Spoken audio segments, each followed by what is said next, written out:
اللہ تعالیٰ نے ہمارے نبی پاک صلی اللہ تعالیٰ علیہ وسلم کو بے شمار اور لاتعداد عظمتوں، نعمتوں، سعادتوں اور بلندیوں سے سرفراز فرمایا ہے۔ ان میں سے حضور علیہ السلام کی ایک عظمت اور ایک بلندی یہ ہے کہ وَإِنَّكَ لَعَلَىٰ خُلُقٍ عَظِيمٍ، فرمایا محبوب بے شک آپ عظیم اخلاق پر ہیں، آپ کے خلق، آپ کی خو بڑی عظیم ہے۔ اخلاق کا مطلب انسان کے جمیع اخلاقیات، اس کے رویے، اس کا لہجہ، اس کے معاملات، یہ سارے اخلاقیات میں شامل ہیں۔ دیانتداری بھی اخلاقیات ہے، سچ بولنا بھی اخلاق ہے، کنجوسی اور بخیلی سے بچنا بھی اخلاق ہے۔ انسان تمام رذائل سے اپنے آپ کو محفوظ رکھے، اچھی عادات، اچھا رویہ، اچھی سوچ، اچھا لب و لہجہ، لوگوں کے حق میں خیر خواہی کا جذبہ، دوسروں کے لیے اس کی طبیعت کے اندر اچھے جذبات، یہ سارا اخلاقیات کا معاملہ ہے۔ نبی کریم صلی اللہ تعالیٰ علیہ وسلم نے اپنی تشریف آوری کے جو مقاصد خود بیان فرمائے، ان میں سے سرکار نے ایک بڑا مقصد یہ بیان فرمایا کہ میں تمہارے اخلاق کی تکمیل کرنے کے لیے دنیا میں آیا۔ انسان بڑا پکا نمازی ہو، بڑا پکا حاجی ہو، اس کا سارا لباس مذہبی ہو، اس کا دعویٰ بھی یہ ہو کہ میں بہت کامیاب دیندار آدمی ہوں، لیکن اس کا رویہ، اس کا لین دین کرنا، اس کا لوگوں سے معاملات کرنا، اس کا لوگوں کے بیچ وقت گزارنا یہ ٹھیک نہ ہو تو کوئی بھی اس کی نمازوں پر، عبادتوں، ریاضتوں پر بھروسہ کرنے کو تیار ہے۔ اقبال کہتے ہیں یہ ذکر و فکر، یہ نیم شبی، یہ ریاض تیری خودی کے اگر پاسباں نہیں تو کچھ بھی نہیں۔ یہ جو کچھ تو بتا رہا ہے، عبادتیں، ریاضتیں، پرہیزگاریاں، یہ اگر تیرے اندر کوئی تبدیلی نہیں لا سکی، نماز بے حیائی سے نہیں روک سکی، اور تیرے صدقات و خیرات کرنا تیری زبان کو میٹھا نہیں کر سکے، تیرے لہجے کو حسین نہیں کر سکے، تو تیری ساری یہ عبادتیں نتیجہ خیز ثابت نہیں ہوں۔ میرے بھائیوں، ہم دنیا کے اندر جاتے ہیں، لوگوں سے معاملات کرتے ہیں، تو لوگ ہماری دیانتداری سے، ہماری سچائی سے، ہمارے وعدوں کی پابندی سے، ہمارے اخلاص سے، ہماری عاجزی سے، ہماری محبت سے ہمیں پہچانتے ہیں۔ لوگ لوگوں کو وردیوں سے نہیں پہچانتے۔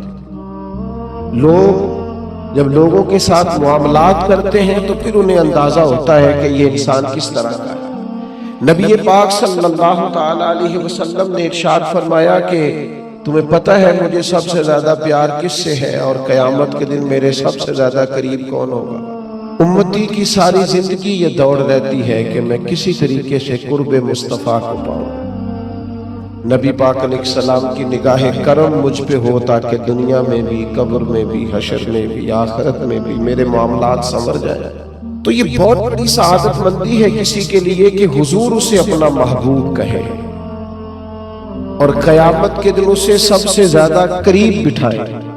تو کریم فرمانے لگے تمہیں پتہ ہے میرا محبوب کون ہے، اور قیامت کے دن میرے سب سے زیادہ قریب کون ہوگا؟ اور یہ بات حضور نے 3 دفعہ ارشاد فرمائی۔ فرمایا جانتے ہو میرا محبوب کون ہے؟ جانتے ہو قیامت میں میرے سب سے زیادہ قریب کون ہوگا؟ حضور تو اشارتاً بھی کوئی بات کریں تو بڑی بات ہے، 3 بار ایک بات کو دہرا کے محبوب نے فرمایا میرا سب سے زیادہ محبوب وہ ہے، اور قیامت کے دن میرے سب سے زیادہ قریب وہ ہوگا جس کے اخلاق زیادہ اچھے۔ ساری محنت اپنے ظاہر پر نہ کریں، سارا وقت کپڑوں کو سجانے سنوارنے میں نہ گزار دیں، سارا ٹائم اپنی تصویروں کو درست کرنے میں ضائع نہ کر دیں۔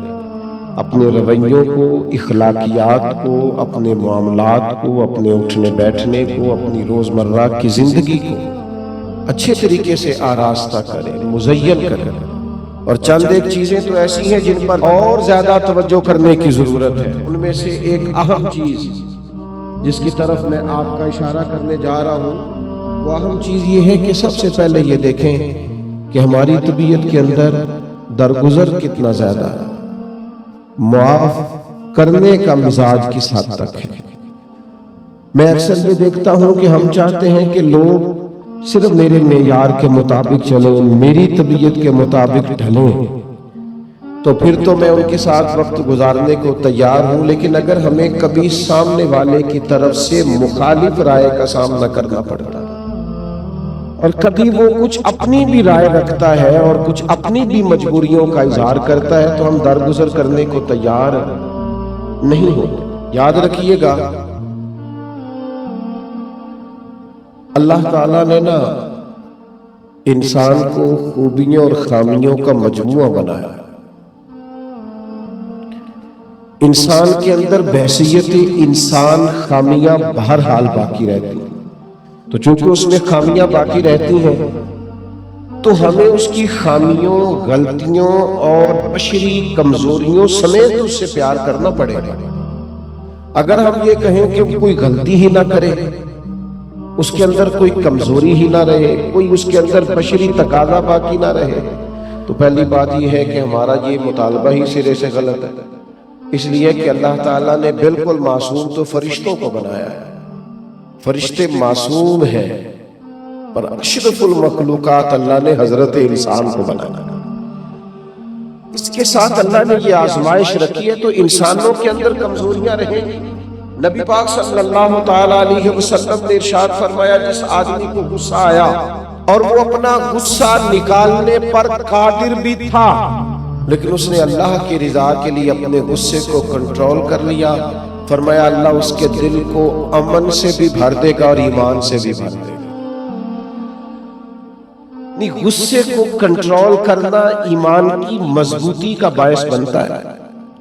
ہوں گے کچھ لوگ بیچارے جو کمزور ہوں گے، کچھ نہیں کہہ سکتے، آپ کا غصہ سہتے ہوں گے، یا کچھ ایسے لوگ ہوں گے جو آپ سے محبت پہ پناہ کرتے ہوں گے، اس لیے آپ کا غصہ برداشت کرتے ہوں گے۔ لیکن حضور نے جو ہمیں اخلاقی رویے سکھائے ہیں، ان میں تو محبوب نے فرمایا وہ پہلوان ہے جو اپنے آپ پر کنٹرول کرے، اپنے آپ کو قابو میں رکھے، اپنے غصے کو، غیظ و غضب وہ ذرا سنبھال کر رکھے۔ ہم اپنے آپ پر کنٹرول نہیں رکھتے، بہت ساری باتیں ہیں جو ہم کر لیتے ہیں، لیکن چونکہ مومن ہیں، حضور علیہ السلام کے غلام ہیں، مجھے اچھی طرح پتہ ہے کہ سینکڑوں ہزاروں لوگ ایسے ہیں جن کو بعد میں پچھتاوا ہوتا ہے کہ مجھے یہ بات نہیں کرنا چاہیے، مجھے اس طرح کا رویہ نہیں رکھنا چاہیے۔ کچھ بولیاں بول لیتے ہیں، لیکن چونکہ اندر ایک مومن بستا ہے، حضور کا غلام بستا ہے، تو پھر دل پچھتاتا ہے، سینے میں بات کھٹکتی۔ میرے بھائی بہت پہلے سے اپنے اوپر کنٹرول کریں، اپنے آپ کو غیظ و غضب سے، ناراضگی والے جملے بولنے سے بچائیں۔ ہاں بالکل ناراض نہ ہونا بھی زیادتی ہے، ناراض ہونا بھی چاہیے اور بڑا زبردست ہونا چاہیے، سخت شدت کے ساتھ غصہ کرنا چاہیے، پر کب؟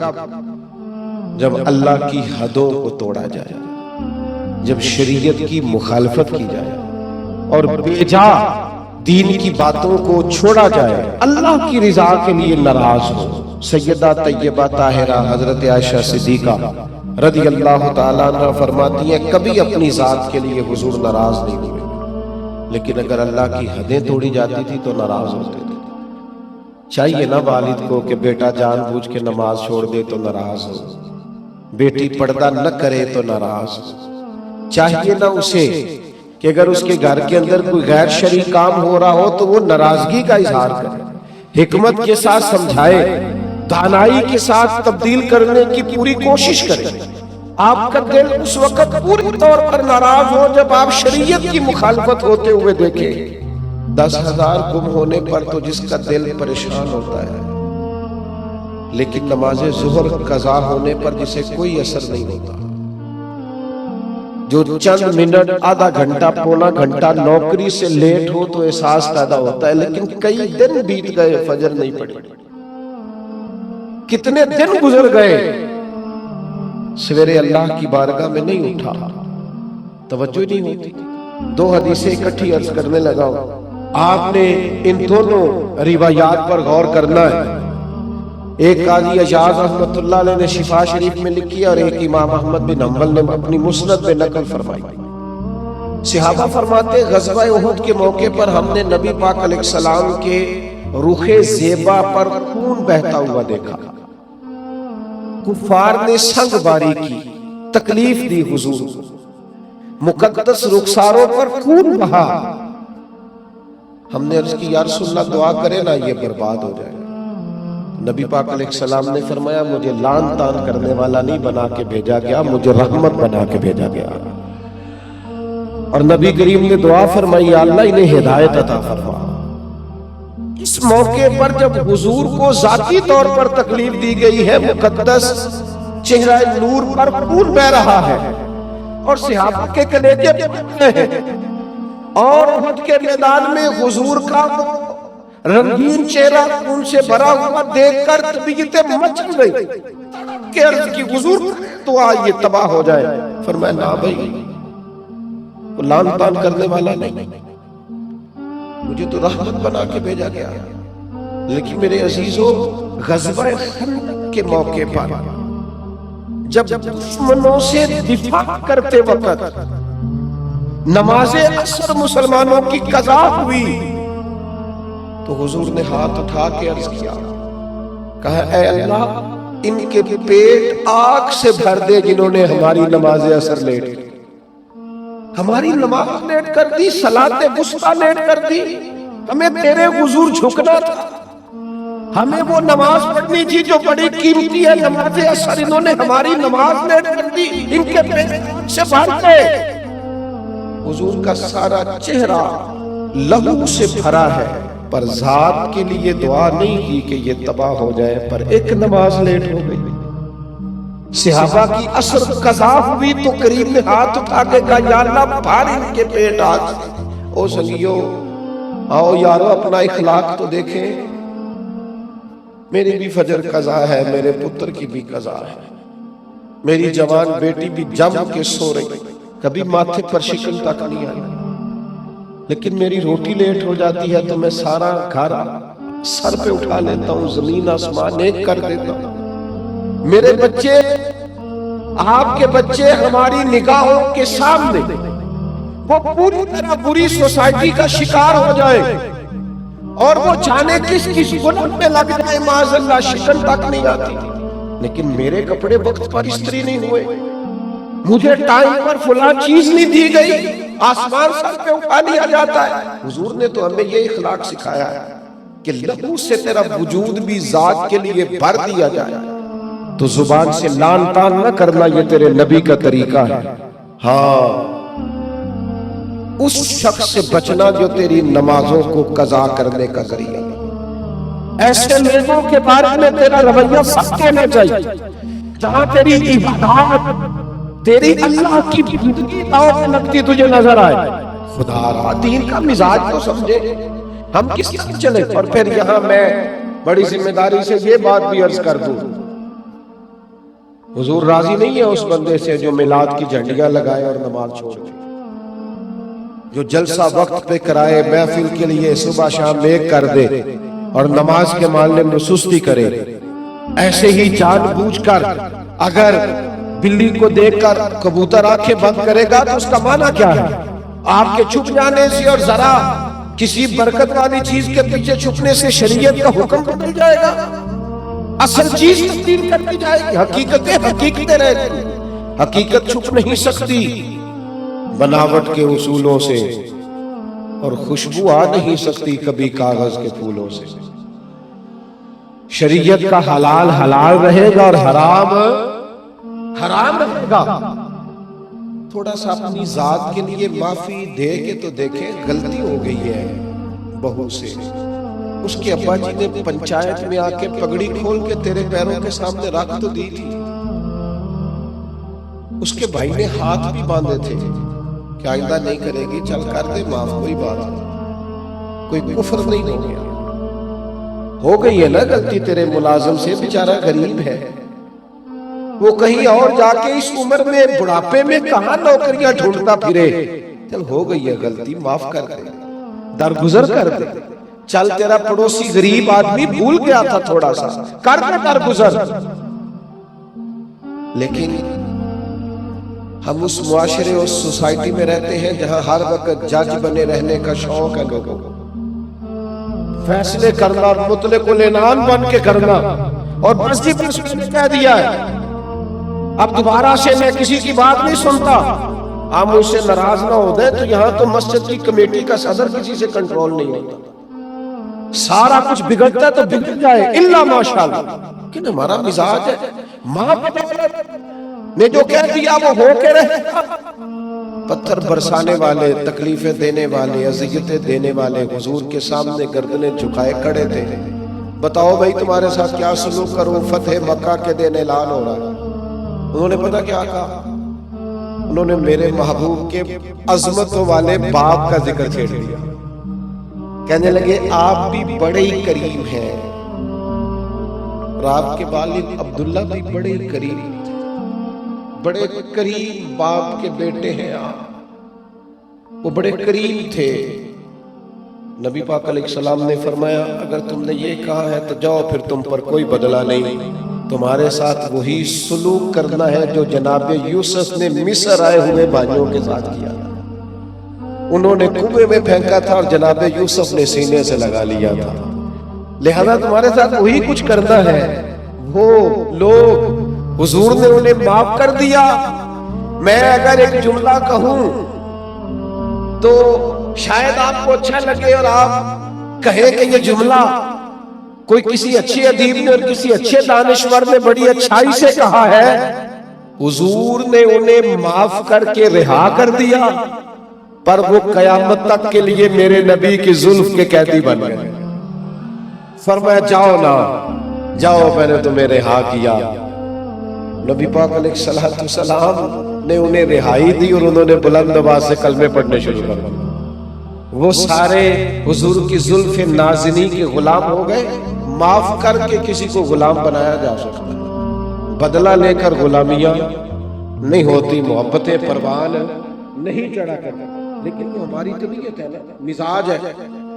ایک تو معاف کریں. دوسری بات، ہمارے جو ماتحت لوگ ہیں نا، ماتحت، ان کے بارے میں اپنا رویہ ٹھیک کریں. جن لوگوں کو اللہ تعالیٰ نے پیسے دیے ہیں نا، یا مالک نے انہیں کوئی عہدہ دے دیا ہے، یا ان کے پاس کوئی 10 20 50 200 لوگ کام کرتے ہیں، وہ تھوڑا سا سوچیں کسی وقت بیٹھ کے کہ میں آج ایک فیکٹری کا آنر بن کر اور ایک ادارے کا سربراہ بن کے بیٹھا ہوا ہوں، اگر کل مجھے وہاں کھڑا ہونے پڑ جائے جہاں مزدور کھڑے ہیں تو پھر میرا حال کیا ہے؟ وہ جو اپنے ماتحت کے ساتھ ہمارا رویہ نا، یعنی حکم چلانے کا ایک مزاج ہے. میں ایک دفعہ ایک بڑی محفل نعت میں مہمان خصوصی بنا لیا گیا، تو میں نیچے اتر رہا تھا تو کچھ صاحب تھے اس محفل میں جو کسی خاص نشست پر وہ بھی بٹھائے گئے تھے، اور میرے ساتھ وہ باتیں بھی کر رہے تھے. باتیں کیا کرنی ہوتی ہیں، بعدوں کا زیادہ مسئلہ تو تصویروں کا ہوتا ہے، تو بھی چل رہی تھی اور نظام چل رہا تھا آگے آگے. تو میں جب نیچے اترا تو ایک غریب آدمی میرے گلے میں پھولوں کا ہار ڈال کے کہنے لگا پیر صاحب میں بھی سینہ ملا لوں. تو ان سے سینہ جو ملا تو میرے کان میں کہنے لگے وہ جو آپ کے ساتھ کان میں ہنس ہنس کے باتیں کر رہا تھا، محفلیں بڑی بڑی کراتا ہے، اسے کو مزدوروں کا حق بھی صحیح ادا کیا ہے. آج بھی کیتی جاندے ہو تے لہو بھی پیتی جاندے ہو، او کے مال یتیماں دا بھیج مسیتی جاندے ہو. تسی پٹ دی لاندے سیندے نہیں، ٹوپیاں سیتی جاندے ہو، نفس تے چھری پھیر دے نہیں تے دمبے کیتی جاندے ہو. فرض بھلائی بیٹھے ہو، فرض بھلائی بیٹھے ہو، فرض بھلائی بیٹھے ہو، ایویں نفرت نہیں کی جاندے ہو، اور دسو تے سی بننے شانو ایک ہی کیتی جاندے ہو. عجیب مزاج ہے. نوافل کبھی ترجیح اس طرح نہیں ہونی چاہیے کہ فرض پیچھے رہ جائے. بہرحال جس کا جو حکم ہے وہ بات وہی آنی چاہیے. اپنے ماتحت کے حق میں ایک شخص نے حضور سے پوچھ لیا، ایک صاحب نے عرض کر ہی دیا، انہوں نے بات ہی کر دی. عرض کی یہ سنن ابو داؤد شریف میں موجود ہے کہ یا رسول اللہ میرا ملازم بڑی غلطیاں کرتا ہے، آخر کتنا کو معاف کرنا، کوئی حد بھی ہوتی ہے، بڑی غلطیاں، بڑی کوتاہیاں، بڑی کمزوریاں، تو اس نے گن کے معاف کرنے کے لیے حضور کتنی بار معاف کروں؟ آخر بعض لوگ بعض باتیں جھلملا کے کرتے ہیں نا، حضور آخر کتنا معاف کروں؟ نبی کریم علیہ السلام نے گویا فرمایا اگر تو نے گن کے پوچھا ہے نا تو چل اس طرح کر، ایک دن میں 70 بار تو معاف کیا کرنا۔ ایک دن میں کتنا معاف کرنا ہے؟ تجربہ تو کریں کہ کیا ہم نے کبھی 7 دفعہ بھی معاف کیا ایک دن؟ حضور نے فرمایا 70 دفعہ معاف کر۔ اور ایک شخص کو تو نبی کریم نے ان لفظوں سے تنبیہ فرمائی، فرمایا تیرے غلام پر جتنا تجھے حق حاصل ہے نا تیرے اختیار میں، تیرے رب کو اس سے کئی گنا بڑھ کے تیرے اوپر اختیار ہے۔ یا رسول اللہ ان کا کرے کیا؟ تو نبی پاک نے فرمایا اپنے غلاموں کو اس طرح رکھنا، یہ جو بڑی بات کرتے ہیں نا انسانی حقوق کی، وہ ملازم تو سوٹ دے رہے ہیں کہ نوائیے میں کدی باری پایا ہے نوائیے لے آتا، تو بھئی آپ کو بغیر جو نہیں پہنا تھا وہ دینا چاہیے تھا نا، ملازم کو نیا خرید کے دیتے نا۔ یہاں تو لوگ زکوٰۃ بانٹتے ہیں اپنے ملازموں پہ، تو سیاسی زکوٰۃ بانٹتے ہیں، ہاں اس کو پیسے جو وقت کام آ جائے گا، تھوڑی تھوڑی کر کے وہاں بانٹو، جب ٹائم ملے گا تو بلا لیں گے، وہ کرے ہم سے تھوڑا سا گلا بھی سن لے، بولی اگر چکڑ بھی ہے تو ہو سکتا ہے شفا ہو۔ ہر دینی کام میں بھی سیاست کرتے ہو، ذات کے لیے استعمال کرتے ہو، سنو یہ میرے نبی پاک کا اخلاق ہے۔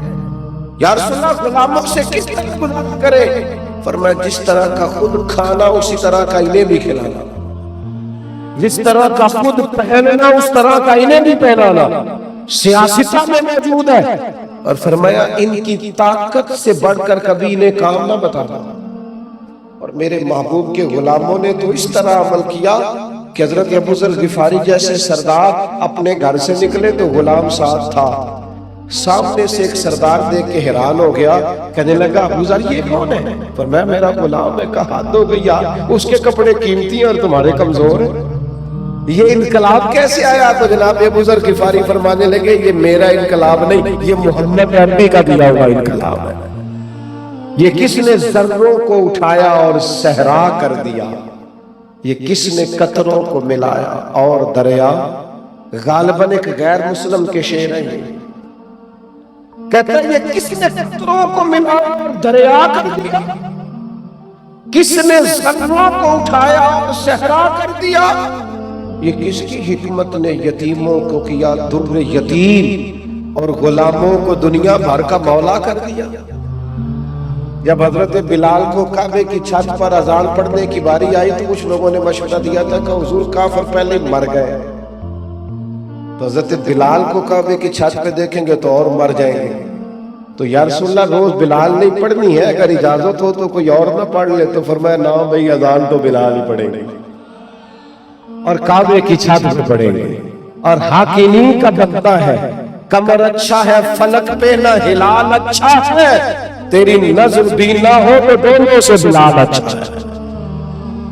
نبی پاک صلی اللہ تعالیٰ علیہ وسلم نے غلاموں کے ساتھ بالخصوص اچھا سلوک کرنے کا، جناب حضرت سیدہ ام سلمہ رضی اللہ تعالیٰ عنہ بیان فرماتی ہیں کہ وہ وقت جس وقت میں حضور کا وصال ہوا اور وہ مرض جس مرض کے ساتھ ظاہراً سرکار کا وصال ظاہری ہوا، فرماتے اس وقت بھی میں نے حضور سے جو آخری جملے ظاہری طور پر سنے وہ یہی تھے کہ نماز کا خیال رکھنا اور غلاموں سے اچھا سلوک کرنا، اپنے ماتحت لوگوں کا خیال رکھنا، سخت لہجہ، آمرانہ مزاج۔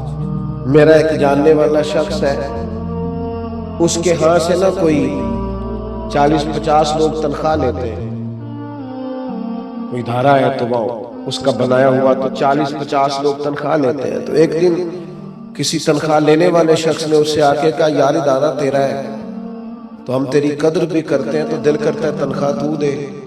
تو اس بندے نے رونا شروع کر دیا، کہنے لگا غریب ماں کا بیٹا ہوں، کسان باپ کا بیٹا ہوں، کسی کو تنخواہ دیتے ڈر بڑا لگا، تو اللہ نے ڈیوٹی لگا دی، ڈر لگتا ہے، اگرچہ میرے سائنوں سے جاتی ہے، میری اطلاع سے جاتی ہے، پر مجھے ڈر آ رہا ہے، مجھے خوف آتا ہے، میں اور کسی کو تنخواہ دوں، میں نہ مجھے خوف آتا ہے، یہ باہر کاری کوئی اور ہی کرے، میرے والا کام اپنے اندر احساس پیدا کرو یار، 4 لوگ ہمارے ماتحت ہوتے ہیں، آپ یقین کریں خون خوش کیا ہوتا ہے بعض لوگوں نے اپنے ملازمین۔ ایک چھوٹی سی بات اور عرض کروں،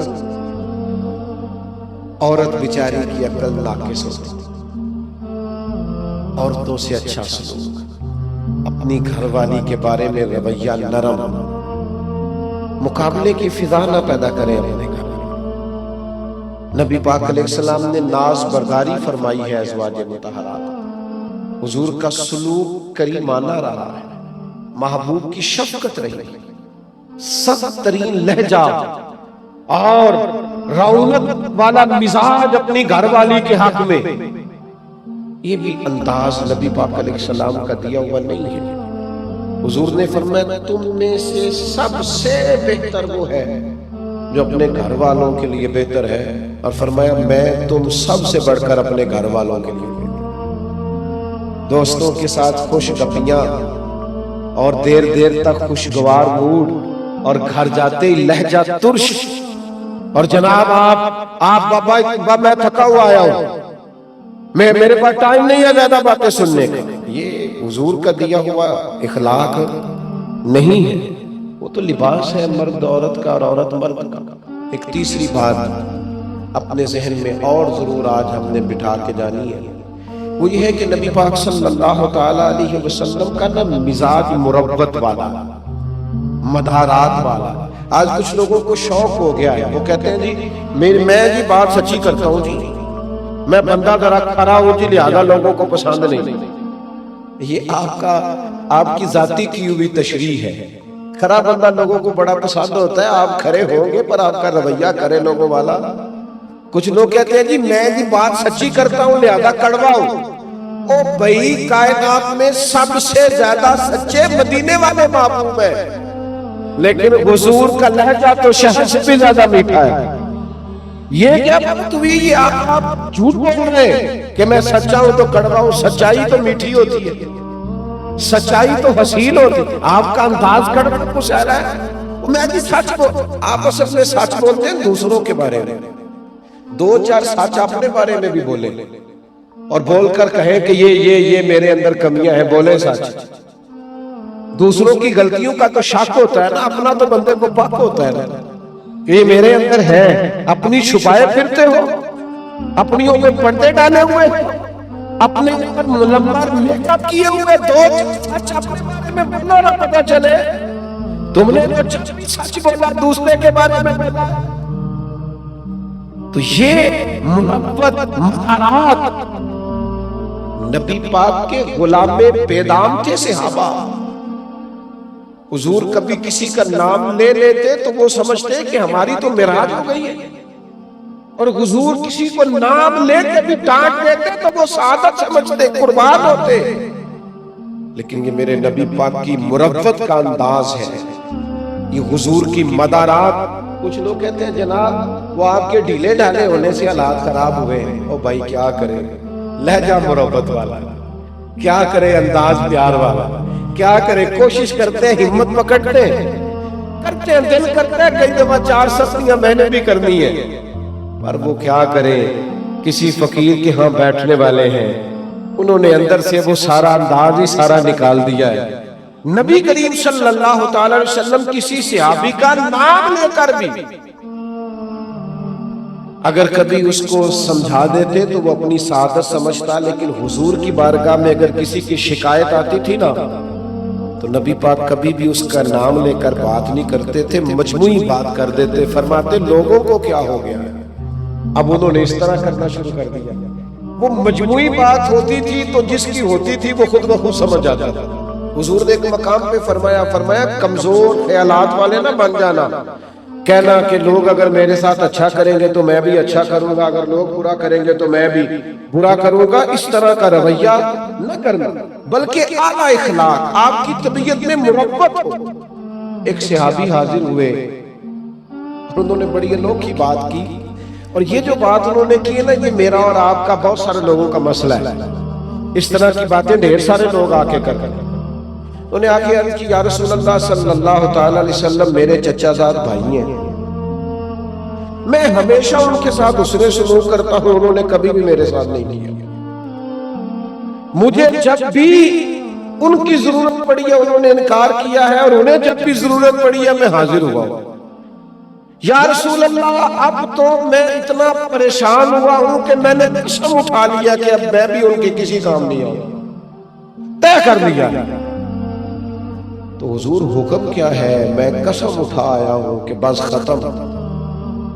نبی پاک علیہ السلام نے فرمایا، میں تمہیں حکم دیتا ہوں کہ قسم کا کفارہ دے لے اور ان کے ساتھ حسن سلوک ہی کر۔ تو اپنا رویہ ان کے بارے میں وہ نہیں کر سکتا جو ان کا رویہ، تو حسن سلوک کے۔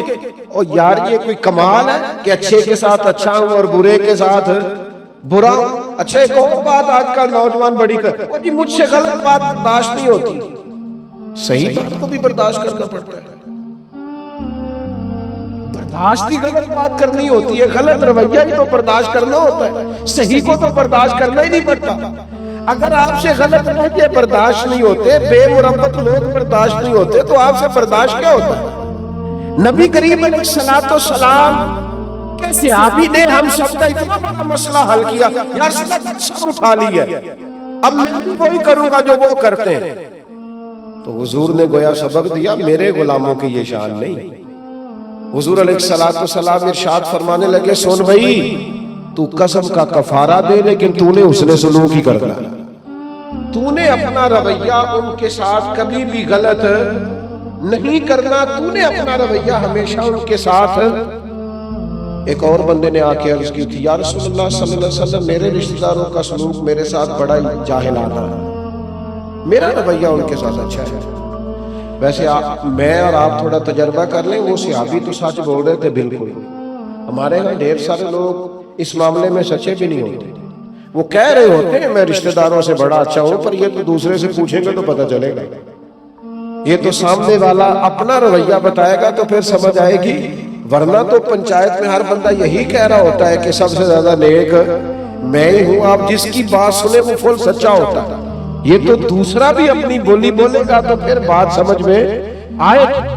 لیکن صحابی نے عرض کیا، یا رسول اللہ صلی اللہ تعالی علیہ وسلم، میں نیکی کرتا ہوں، وہ جہالت کرتے ہیں، بدتمیزی کرتے ہیں، زیادتی کرتے ہیں۔